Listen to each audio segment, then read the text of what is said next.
On a warm spring day in 2019, a maintenance worker was checking his list of all the flats of a particular building in London that he was inspecting that day. He was just after marking off the one he visited. He put his list away and he began going down onto the ground floor, which is where the following flat he was inspecting next was located.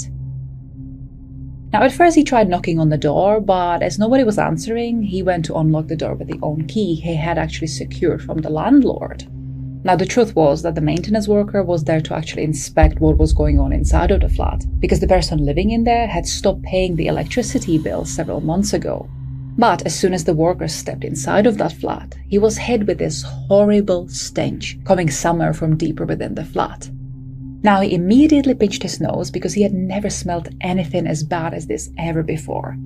And so he began wondering if there might be something rotten in the kitchen, maybe like an old takeaway or a piece of meat.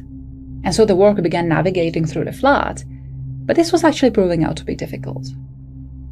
Basically, everywhere you looked, there were stacks of clothes, there was broken furniture and rubbish.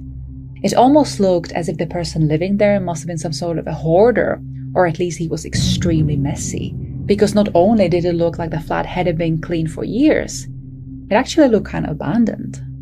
Now, the worker went through the hall and turned right into the kitchen. And when he did, at first he looked a little bit confused because there wasn't really an immediate sign of what might be producing this really horrible smell. But then he noticed this large freezer, tucked in the corner of the kitchen, closed shut with duct tape. And so, not really wanting to touch anything in there because the worker began having a really bad feeling about all of this. Instead, he turned around, left the flat, and called the police.